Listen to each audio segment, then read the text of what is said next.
What follows may not be suitable for all audiences. Listener discretion is advised. The world is full of stories. Stories of mysteries, of curiosities, of oddities. Join Kat and Jethro Gilligan-Toth for the strange, the bizarre, the unexpected, as they lift the lid and cautiously peer inside the box of oddities. You ready, Chicky, babe? Yeah. Hey, outcast. So it's about 3 o'clock in the afternoon. We're doing our podcast, and we just got home. And on the way home, we're driving by a gas station. And Kat likes to, when she tries to remember something, she likes to sing herself a little song like, don't forget the toilet paper, don't forget the toilet paper, otherwise we'll be wiping our butts with Band-Aid wrappers from the trash can. You know, things like that. It's a trick that I learned from Samuel L. Jackson's character in The Long Kiss Goodnight. We're driving home and she starts singing, guy in a gold SUV pumping 1 gallon of gas at 2:37. I'm like, what? Why do you need to remember that? And she's like, yeah, you're right. He's not going to burn a house down. He's probably just going to mow his lawn. I think it's reasonable. I think it's amazing that you see somebody pumping gas into a 1 gallon container and you immediately go to arsonist. It keeps me alert. It's how I keep track of stuff. It's the Box of Oddities. Theboxofoddities.com is our website. It's also why I've called the police more than any other person I've ever met ever. That's true. In fact, when the last time you called them, they answered, hello, Katrina. It's true. They knew it was you. It's true. Well, I'm sorry. Anyway, hi. Hi. Yes, hello. It's wonderful to have you here. If you'd like to get in touch with us, you can do so via email. Curator at theboxofoddities.com. Or on all of our social media. Yeah, we're on Twitter, Facebook, and Instagram. We have merch. Yes, we do. We have merch. You can find the link on our website. T-shirts, hoodies, onesies, even a Box of Oddities onesie for your infant. Tapestries, throw pillows, which I will have a Box of Oddities throw pillar. I love the throw pillar. Manly, yes, but I like my throw pillar too. What a lovely sack of potatoes you have there. Potatoes. Anyway, let's focus. Okay, I'm sorry. So merch, yeah. Also, the other announcement that we alluded to during the last episode, yeah, we're pretty excited about it. Well, you didn't allude to, I mean, you just said it. I didn't say it. You did. Nuh-uh. Yeah, we're going to do 2 episodes a week, and we're super jazzed. I'm a little nervous because it seems like a lot of work. Yeah, But it's fun, and I so enjoy doing it. It's just that whole research part that goes into it. Yeah. It'll be fine. Yeah. I'll tell you what really kind of motivates me to do 2 episodes a week is the response that we've been getting. I love reading the comments and getting the emails, and it's just a lot of fun. The feedback is really, I don't know how to put this without sounding like 100% completely self-absorbed, egotistical puffy pants. But I like hearing nice things about me. And I like hearing nice things about my puffy pants. They're great pants. So I go first this week, and I think you're going to really like this one. This is kind of a mix of history and bizarre, unexplained stuff. Yay. Okay. We haven't watched season 5 of American Horror Story yet. Yeah, we've kind of lost track of that show. I think we got into, season 4? Yeah. Season 5 is Hotel, and it is based loosely on the Cecil Hotel in Los Angeles, California. The Cecil Hotel, a haunted hotel, a hotel that garnered the name the Suicide Hotel because of all of the suicides and unexplained murderous acts that have taken place there, and just bizarre circumstances. Have you ever been there? Because you lived in LA for a while. I'd not been to the hotel, the Cecil Hotel. I've not been there. That's downtown. It's on what they call Skid Row. $75 a night in Los Angeles. You can imagine. You don't even get your own bathroom. Oh, Half of it's more like a hostel than it is got it. a hotel. It used to be. Hosteleria. It was built in the early 20s and 1924. Acknowledge my Spanish. Bueno. It was originally constructed in 1924 for $1 million. And at the time, that was a good chunk of change. Well, it still is, but back then it was even more so. And it was considered to be one of the nicer hotels in the area. But then the Depression set in, and it hit some bad times. I'm so sorry. I just pictured the building like getting depressed. Like you said, the Depression set in, and I pictured the building being like, I'm in a bad part of town. Well, it wasn't a bad part of town then. I'm never getting out of here. It became a bad part of town during the Depression. And I guess still is kind of a sketchy area. Yeah. Skid Row-ish, as they call it. But when it was built, it had an opulent marble lobby, a stained glass windows, potted palms, alabaster statuary. It was a nice place. Nice. And this is according to Wikipedia, by the way. The hotel flourished as a fashionable destination through the 40s, but then it began to decline as the economy was not getting any better at the time. And by the 50s, the hotel had gained the reputation as a residence for transients, but also was called the Suicide Hotel because of the disproportionate amount of suicides that have taken place at the Cecil Hotel. But it's not just suicides. All kinds of weird, dark stuff has happened there. For example, in 1944, a 19-year-old was awakened with severe stomach pains in her room at the Cecil Hotel, and she gave birth, and she didn't know she was pregnant. Oh, my. And so what do when you have an unexpected birth on the 14th floor? You throw the baby out the window. Yeah. My God. That's awful. She was 19? 19 years old. She didn't want to wake up her boyfriend, I guess, so she made the decision on her own. Oh my gosh, that's awful. Toss the baby out the window. That's awful. One of the suicides happened October 12th, 1962, where a woman jumped out of her hotel window. It was the 9th floor. She plummeted to her death. Unfortunately, she fell on 65-year-old George Gianni, who was just walking by, and he was killed as well. Oh my goodness. And I mean, your last act is going to be to take someone else's life because you are taking your own. That's super awful. Unintentional, but This is a bummer. it gets more bummery. Oh God. We're going to reach maximum bum factor here. Sounds like a really amazing Simon Cowell fueled talent show. Maximum bum factor. Yes. Choo choo choo. Pew, pew. On June 4th, 1964, retired telephone operator Goldie Osgood, known to the locals as Pigeon Goldie because she loved to feed the birds in Pershing Square in L.A., was found viciously murdered in her room at the Cecil. Oh my goodness. She had been strangled, stabbed, and raped.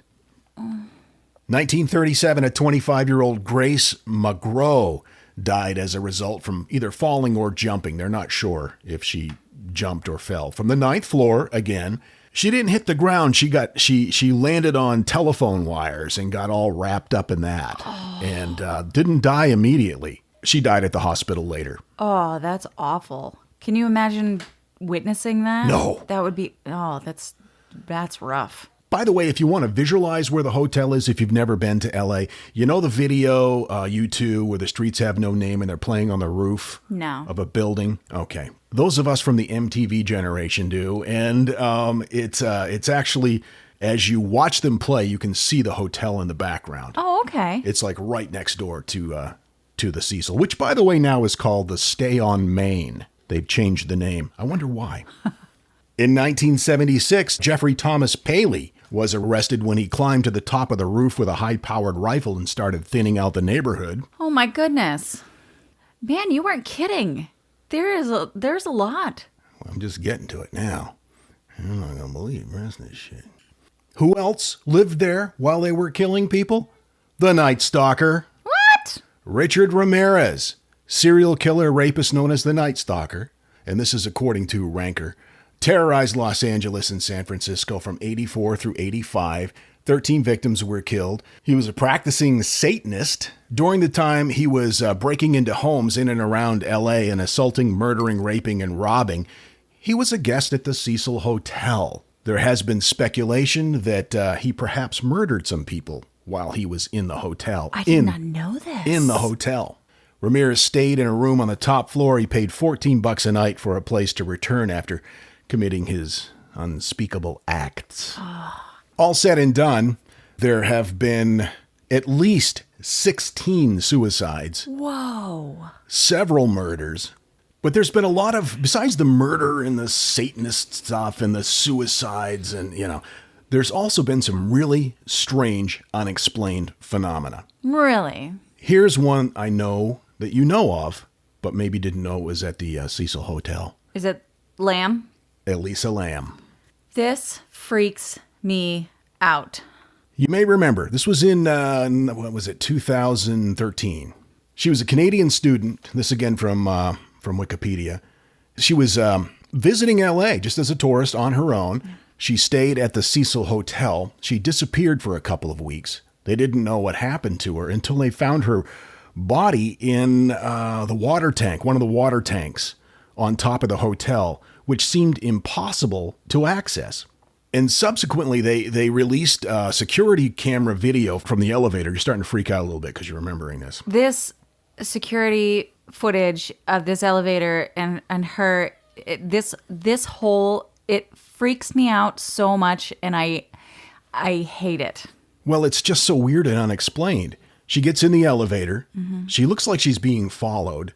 She gets in the elevator. She starts punching a bunch of buttons in a particular order. She looks out the elevator again. She comes back in. She backs into the corner like she's hiding from somebody. All the time, the elevator doors do not close. Mm-hmm. They're just staying open, even though she's pushed all these buttons.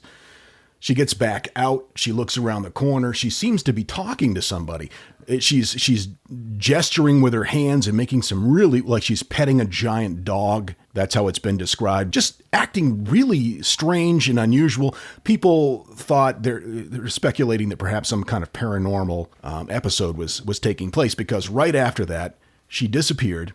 And then they found her in the water tank on the 15th floor on the roof of the hotel. And the only way to get to it at the time, they thought, was through this one door, which was locked and had a security alarm on it. And only hotel employees could open it without the alarm going off. Later, an investigator determined that, yes, you could get to the roof if you went out through the fire escape and you had to kind of climb up over the edge. You could do it. Right. It would be very difficult and awkward to get up onto the roof that way. And then the water tanks were over 8 feet high. There were no ladders. It was a trap door in the top. How did she get up there, get inside, and close the lid? Right. There was, I have read that that exit was a place where some employees would go to smoke. So there were some people who believed that if it had been propped open by an employee, maybe she got out that way. But even in that case, it would have had to have been propped open at that particular time, and she would have had to have, I don't know. I mean, it's not like she had to know that it would be propped open, but it seems unusual that those things would have happened at the same time, that she was looking for an exit and that it had been propped open at that exact time. Do you want to bring the dogs in? Yes. Willie wants his own podcast. Come on. Settle down. So yeah, that is possible that it was left propped open and perhaps she wandered out there. But how did she get up 8 feet onto the tank, Right. open She the was lid? a pretty petite little lady. Tiny little lady. But yet they found her inside the tank, floating face up, completely nude, after 2 weeks. Yeah. Her story is so upsetting because there are so many unanswered questions. And because I remember reading that she was calling home on a regular basis because she's on vacation. So she's 20 touching base with her family. 20 years old. And the way, her family was like, hey, she hasn't touched base. It's sad. Well, here are some of the theories of what happened. Some people say she was tripping on drugs. They weren't able to determine. They did not find any evidence of that, but she had been in that water tank for a couple of weeks. Some people think she was murdered by a hotel employee, and that has some legs. Right, that makes sense because that door would have been opened and He I guess, could have incapacitated her and got her up onto the... Or she. Or she, that's true. Then there's some weirder ones, like it was a government project. What? Yeah, some Why? sort of a invisibility cloaking project. That's just nuts. This one is interesting. More from a coincidence standpoint than anything else. They say she was a tuberculosis drug test subject. Again, according to Ranker, as it turns out, the time frame during which Alyssa Lamb was staying at the Cecil coincided with a severe tuberculosis outbreak on Skid Row and in most of the downtown area surrounding the hotel. The strange part, now this is weird, is the TB test being used in the area was the enzyme-linked immune sorbent assay, which is called Lamb Elisa. They were testing a drug in that area for tuberculosis called Lamb Elisa. What? And her name is Elisa Lamb. I'm sure. I mean, and that's true? That's verified? That's verified. Yes, that is true. What? Mm-hmm. And she was a tuberculosis test subject? No. Okay, it's just, okay. So that was going on in that area at the same time that she was visiting that area. Right. That's bizarre. Another theory is that she was sacrificed to the dark energy of the Cecil Hotel and had ties to Richard Ramirez and his, quote, disciples. They're still doing the Ramirez work? That's one of the theories. The hotel ghosts were tormenting her, and there have been, I didn't even get into all the ghost sightings. You wouldn't believe it. Right, yeah. And then this is the one that really, this is what got me onto this subject. I came across an article on the elevator ritual. Have you heard of this? No. It's also called the elevator game. No. It was anyway. It was a craze that started in Korea and Japan.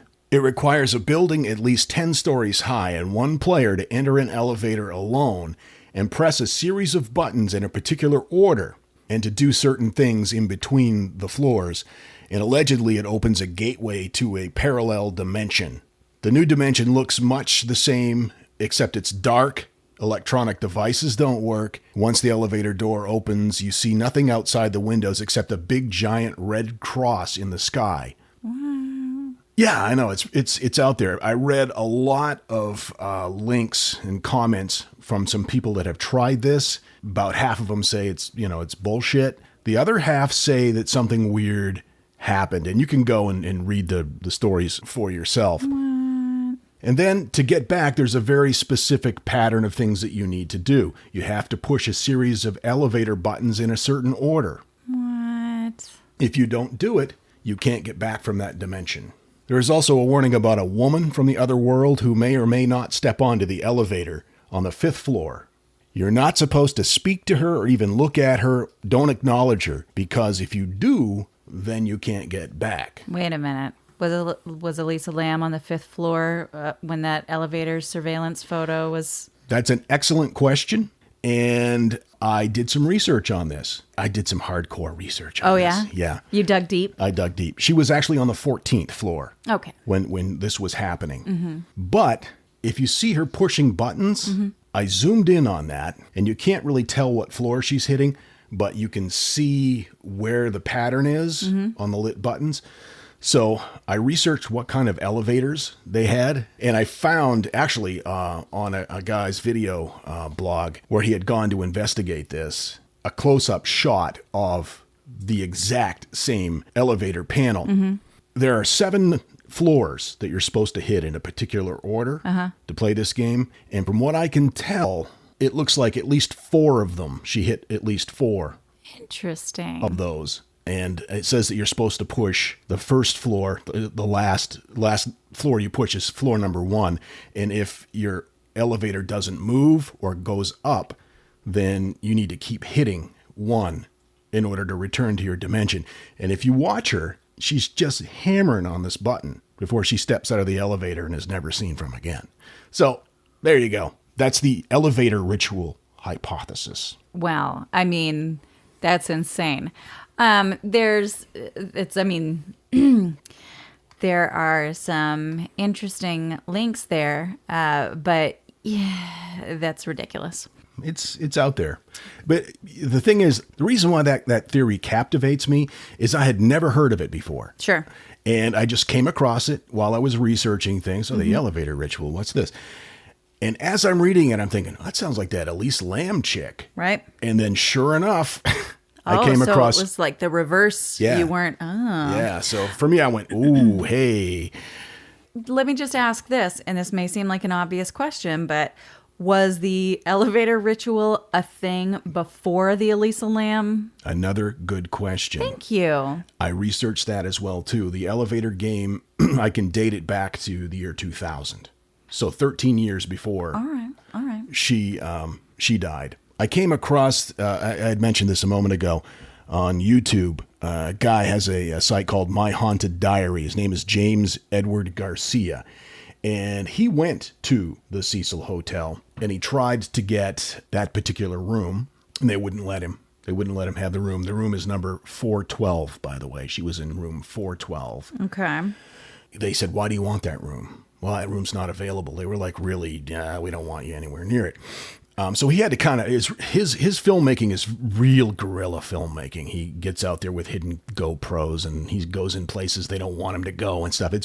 I found it really quite interesting. You should check him out. Okay. Again, it's My Haunted Diary, James Edward Garcia. During his stay there, he did ghost box or spirit box sessions. You know what those are? Where they're little electronic devices that scan through hundreds of radio frequencies. And the theory is that spirits from the other side can use that to communicate. Okay. And so he started asking if Elisa was there. He had a room that was as close as he could get to her room. Mm-hmm. And you have to watch it. It's really a bit alarming. From the information that he allegedly got through this spirit box is that she was abducted, taken up there, and murdered. That it wasn't anything any more than that. Mm-hmm. Which, of course, is plenty, but it wasn't like supernatural or anything like that. So he used the supernatural to prove that it was not a supernatural event? Yeah, that's exactly right. Sure. The interesting thing is, and he didn't point this out, but the voice that came through had a Cantonese accent. She was Cantonese. I thought she was Canadian. They had moved to Vancouver from... I see. Yeah. So there's a lot of interesting theories, and they go from the kind of obvious to the more bizarre, and it's mostly because of that elevator video, which you can find on YouTube. But the most likely explanation in my mind is that she was bipolar, and she blogged about it. She's quite open about it, about her bipolar. And she was on a lot of different medications, and it appears as though the elevator episode may have been a manic episode that she was having, and so that could go a long way in explaining what happened. That's what I think happened, and I think there's a possibility that it was a combination of two things, that maybe she was having an episode and was taken advantage of because of that. I don't see how it's unreasonable to think that one thing led to the other. Sure. I don't believe that having a bipolar episode means that you can find your way into a water tank that's 8 feet tall. You know, I think that the two things had to have happened at once. That seems like a pretty logical explanation. But even if you take the paranormal out of the explanation, which I do. I know you. I know you do. I don't. Not entirely. But in this case, I would have to say that probably the most logical explanation is that one. However, it does not take away from all the weird, horrible, dark things that have happened in that hotel. Yeah. I didn't even mention this. Black Dahlia? Yeah. The last place she was seen alive. No. The Cecil Hotel. Really? Yep. I did not know that. There you go. Wow. And I checked on TripAdvisor. It has 2 stars. I mean, it sounds like a place that you would book. Sounds like that place we stayed in Orlando. I mean, I knew of that hotel and some of its history, but not that much. I mean, whoa. There's definitely something dark. That's rugged. Bodies raining down from the hotel like acorns raining down on our woodshed in the backyard in late autumn. I love it. Friggin' weirdo. The Box of Oddities. with Kat and Jethro Gilligan Toth. All right, it's time for that thing in the middle. This was inspired by real-life Cat Jethro events. We were sitting on the sofa watching a movie the other night, and just out of nowhere, Alexa on our Amazon Echo just says, "Asteroid." And I didn't know whether to laugh or seek the nearest civil defense shelter. Asteroid. Asteroid. That's it. So today, people talk about the creepiest things that Alexa has done or said. Number 5. I got my mother-in-law a dot for Christmas last year. She's a chronic insomniac and was up very late one night. Alexa piped up and said, "Good night, Clarice." My mother-in-law's name is not Clarice. Oh my God, Silence of the Lambs. Number 4, in the past 6 months, I've had a handful of strange occurrences with my Echo. In the middle of the night one night, it just started playing creepy Halloween sounds, like chains rattling and wind, and who needs that at 3 in the morning? Number 3. Mine just said, "Sheep is Dolly." That was it. No prompt. No one was talking. Number 2, the creepiest thing happened last night. We got home and totally unprompted, our Amazon Echo / Alexa started talking and just listing things off, and I didn't know what it was. I checked into it, and she was just listing off local cemeteries and funeral homes. Ooh, it's so proactive. And number 1, not creepy, but wonderful. Echo is so rude. I'm sitting here watching TV and eating crisps, and she pipes up out of the blue saying, "Here's a station you might like, Workout FM." Fatty. Fat shamed by a robot. This is a test of the Box of Oddities emergency broadcast system. This is only a test. Had this been an actual Box of Oddities, I'd be talking a lot faster. Are you all set, Kat? I am. Are you prepared to dazzle and amaze me? I am prepared to fumble my way through yet another episode, yes. Excellent. Here we go. This, I have to thank Kristen for the suggestion.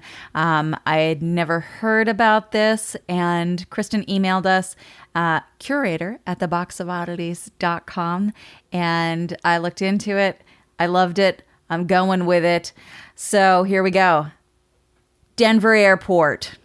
Oh, yeah, I remember this email coming in. Yeah, there's some weird stuff going on out there. So I got all this information from Kristen, from BuzzFeed, Wikipedia, and Mental Floss. On February 28th, 1995, the Denver International Airport opened its doors and its runways to the general public after falling over a year behind schedule and spending a reported $2 billion more than its original budget dictated. Wow. That's a lot of money, and people wondered where it had gone. The airport itself has 35,000 acres, which is almost twice as large as the next biggest U.S. airport. And word on the street is that the old airport was fine. Their reason for moving it, or their public reason, was that the old airport was closer to the city center. And so they wanted to make a new airport that would not so much interfere like with the sound of airplanes and all that business. Okay. Taking off or whatever. But by all accounts, the old airport was cool, whatevs. So delays caused by poor planning and repeated design changes and changing requirements from different airlines caused the mayor to keep pushing back the opening day. It was like 1993. Later in 1993, 1994, there was a millwright strike at one point. Other events meant the opening day was pushed back again to later in 1994. And as the story goes, when DIA was first being built, 5 massive buildings were somehow built incorrectly. So they're making this place, and then they were like, oh yeah, those aren't right. Instead of being blown up or otherwise dismantled, they were buried. The buildings. The buildings. In their entirety. 5 giant buildings were buried. Theorists say that a construction worker ultimately blew the whistle on this very weird practice. Finding his testimony is almost impossible. There are a lot of reports of underground buildings that were originally not underground, and then tunnels that were built underground. In April of 1994, the city invited reporters to observe the first test of the new automated baggage system. This was a big fancy setup. Reporters were treated to scenes of literal clothing being batted about, scattered beneath the system's tracks, luggage being shot out from belts at human people. It was like a scene out of a children's movie, where machinery goes awry and then it starts like pew, pew, pew, pew, pew. Like the Jetsons. Exactly. So the mayor canceled the planned opening of the automated baggage system, and then finally terminated the plans altogether. And they just hired regular people to do the baggage the way that other airports do it, because for so many reasons, this just wasn't working out. And the word cursed was batted about. The airport was dedicated on March 19th, 1994, and a capstone was placed inside the airport to memorialize it. The dedication stone displays the Masonic symbol of a compass with a capital G inside, and underneath the symbol, the New World Airport Commission is credited helping to fund and build the airport. So what is the New World Airport Commission? Officials have said that it was the Commission for the New World Airport, but the wording calls to mind the New World Order conspiracy. Right. The Illuminati. Exactly. And there also being a Masonic symbol, and the Masons being so in history conspiratorially tied with the Illuminati. I mean, it's just interesting. just a little interesting, is all I'm saying. I heard there's like some Nazi ties too. Did you find anything on that? Oh, yeah.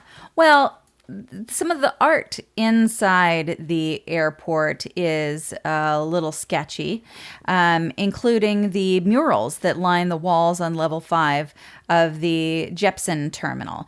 The murals, painted by artist Leo Tanguma, tell the story of apocalyptic bio-warfare destroying the world as we know it, with the New World Order taking over in its place. And there's some imagery that looks very much like Nazi soldiers, kind of towering over, cowering children, that kind of thing, repeatedly in these murals. It's a little bit bizarre. Plus, the runways look like a swastika. That's what I had heard. If you take an aerial view of the runways, they look exactly like a swastika. No, officials at the airport say that it doesn't look like a swastika. It looks like a pinwheel. It looks like a pinwheel, we said. There's a blue horse statue outside the airport. It is a Mustang, but it is nicknamed Blucifer by conspiracy theorists. It's a 32-foot tall, 9,000-pound blue Mustang. Its eyes glow red at all hours of the day and night, causing some to speculate that the statue is meant to represent the 4 horsemen of the apocalypse. The fourth horseman specifically represents death. I see. The creepiest part is that the statue's artist, whose name was Luis Jimenez, was killed by the statue. Oh, good. In 2006, before the statue had been completed, a piece of the statue fell on him and severed an artery in his leg, and he bled to death. Well, there you go. And they were like, no, let's put it up anyway. It's nice. He's got all this work into it. We'll just hose that off. It's weird. It's weird that the idea, because of its creepy looks, that it harkens to the fourth horseman of death, and has killed someone also. Yeah, well, there's also that. There's also the death that it was incurred in the construction of this fine piece of art. So in Miami, where they've got that kind of under the sea fossil theme on the floor of the airport. Yes. That we looked at while we were running over and over again to catch our flights, which we're repeatedly late for.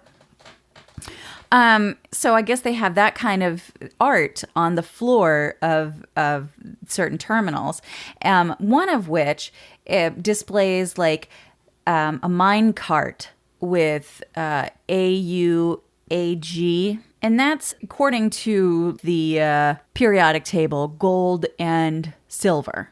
AUAG, which I guess is like a nod to Denver and, whatever. But AUAG also has some sort of connection to airborne chemicals that can kill you. No. Like chemical warfare stuff? Yeah. And they're in one of those murals where they show the kind of Nazi figure. He's got a spray gun, an air chemical spray gun in his hands where it looks like he's spraying poison into the air. Could it just be maybe he has a leaf blower? He's doing some light gardening? I didn't look into that theory as specifically as you can tell by my stammering, but I think that's interesting too because it kind of ties in there. But again, if you're looking for conspiracies, I believe that it's very easy to find connections if you're looking for them. So that may be just a good example of that. Sure. And if they're going to do that much, they might as well just come out and have like in the food court like Mengele's Pizza or Hitler's Pretzel Hut. They might as well just be bold and put it right out there. That's one of the anti-conspiracists' points is that if there were really things going on with the Denver airport, if it was really a hub for any sort of clandestine organization, they wouldn't have these things so that you would know. I mean... Or they're extremely clever and they've turned it around and they put it out there just so people like you and I would say, well, if it was real, they wouldn't put it out there. Well, that hasn't worked because we're talking about it. Yeah, but if we're talking about it, it's worked. Oh, it's so confusing. I don't think that's accurate. Next time we fly through Denver, that's going to be very much on my mind. I'm thinking about booking a flight just so I can go check it out because I've never been and I want to explore. I've had a few layovers there on my way to LA. It's a beautiful airport, but the artwork is creepy.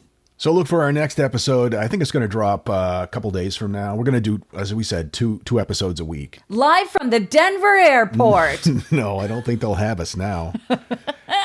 And also don't forget theboxofoddities.com, and there is merch available, and have at it.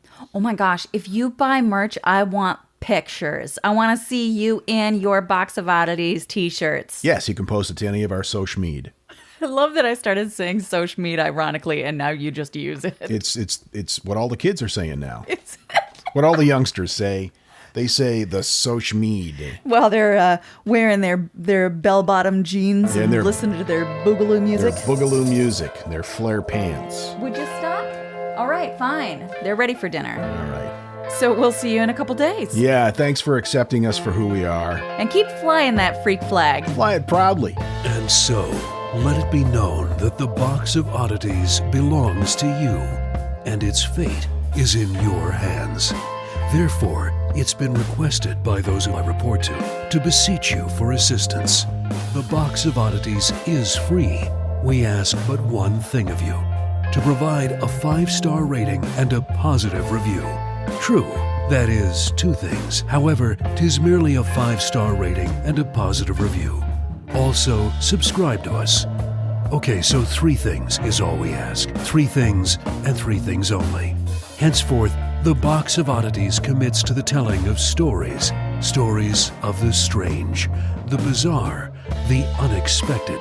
We wish to offer our deeply felt gratitude and appreciation for your patronage. TheBoxOfOddities.com. On Facebook at facebook.com/BoxOfOdditiesPodcast. On Twitter at Box of Oddities. And Instagram at Box of Oddities Podcast. Copyright 2018. All rights reserved.